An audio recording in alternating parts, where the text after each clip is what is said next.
அஸ்ஸலாமு அலைக்கும் வரஹ்மத்துல்லாஹி வபரகாத்துஹு. சரி, இப்போ இதுக்கு என்னதான் தீர்வு? மெக்காலே சிஸ்டத்தை உடனே மாற்ற முடியுமான்னா ஒரு நாளில் உடனே மாற்றிட முடியாது இல்லையா? உடனே மாற்ற முடியுமா? மாற்ற முடியாது.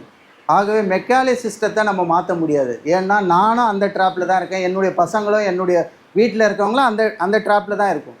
ஆனால் இதற்கு ஒரு மாற்று வழியாக வேறு என்ன செய்யலாம் அப்படின்ட்டு யோசிக்கும்போது அதற்கு ஒரு வாழ்வியல் முறையில் ஒரு அடிப்படையாக ஒரு ப்ராக்டிக்கலாக இந்த பசங்களுக்கும் இந்த இளைஞர்களுக்கும் சொல்ல வேண்டும் அப்படிங்கிறதுக்காக நம்ம ஒரு சிலபஸ் ரெடி பண்ணி வச்சுருக்கோம். குறிப்பாக இன்றைக்கு இஸ்லாத்தை ஏற்றுக்கொண்ட சகோதரர்கள் இதிலே ஆர்வமாக இருக்கிறார். அவர் பார்த்திங்கன்னா சமீபத்தில் இஸ்லாத்துக்கு வந்தார்.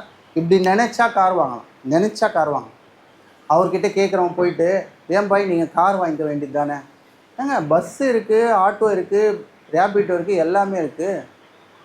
கார் வாங்கிட்டு நான் லோனில் கார் வாங்கிட்டு நான் செத்துட்டேன்னா மறுமையில் அல்லாஹ்கிட்ட அடுத்த நாள் நான் போய் ஒருவேளை நான் செத்துட்டேன்னா நான் மறுமையில் அல்லாஹ்கிட்ட என்னங்க பதில் சொல்வேன் அப்படின்னு சொல்லிட்டு இஸ்லாத்தை ஏற்றுக்கொண்ட சகோதரர். ஆனால் நம்ம 25 வருஷம் 30 வருஷத்துக்கு லோன் போடுறோம், ஹோம் லோனு. அல்லாஹ்வுடைய பயம் இருக்கா? இஎம்ஐயில் பயப்படாமல் ஃபோன் வாங்குகிறோம்.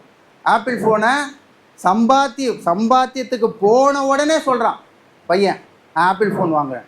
ஒரு பையன் சொல்கிறான், எனக்கு வீட்டில் வீடியோ கேம், பெரிய 75 ஸ்க்ரீன் டிவி, சரியா, ஒரு ஆப்பிள் ஃபோனு, கேமு, இது மட்டும் இருந்தால் போதும் அப்படின்னு சொல்கிறான். இது முத்தம் கொடுத்து சொல்கிறாங்க. பாருங்கள், நம்ம இளைஞர்கள் எங்கே போய் கொண்டிருக்கிறோம் என்பதை. இதற்கு காரணம் ஒருத்தரை மட்டும் குறை சொல்லிட முடியாது.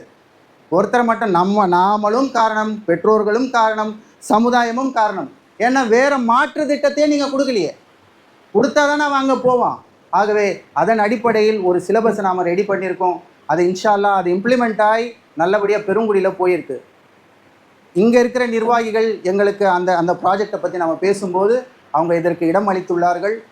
ஆகவே வருகின்ற 4ஆம் தேதியிலேருந்து அந்த கிளாஸ் ஸ்டார்ட் ஆகும். இதற்காக நாங்கள் எந்த ஃபீஸும் உங்ககிட்ட வாங்கலை. உங்களுடைய டைமை கொடுங்க, உங்களுடைய பசங்களை கொடுங்க, உங்களுடைய யங்ஸ்டர்ஸை கொடுங்க, இதை தான் கேட்குறோம். ஆகவே 4ஆம் தேதியிலேருந்து ஆரம்பமாகக்கூடிய அந்த கல்வி இந்த இடத்துல தான் நடக்க போகுது. 10ஆம் தேதி வரைக்கும் ரொம்ப பயனுள்ள ஒரு யூஸ்ஃபுல்லான ஒரு இன்ஃபர்மேட்டிவான ஒரு விஷயமா இருக்கும். குழந்தைகளுக்கு போர் அடிக்காது. பயான் மாதிரியோ மெமரைஸ் மாதிரியோ அல்லது குரானை ஓதணும் அப்படிங்கிற அந்த மாதிரியான கான்செப்டில் இல்லாமல் அதனை வேறு விதமான கான்செப்டாக பிள்ளைங்களுக்கு பிடிக்கிற மாதிரி ஒரு சிலபஸ் நம்ம ரெடி பண்ணியிருக்கோம். ஆகவே அதற்கு உங்களுடைய நேரத்தையும் உங்களுடைய ஆதரவையும் உங்களுடைய பிள்ளைகளையும் உங்களுடைய யங்ஸ்டர்ஸையும் நீங்கள் அனுப்பிச்சி வச்சிங்கன்னா நிச்சயமாக அது பேருதவியாக இருக்கும்.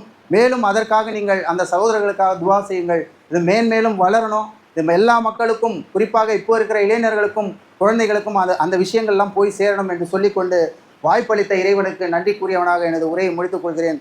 வாக்கிரு தாவனா அல்ஹம்துலில்லாஹி ரப்பில் ஆலமீன்.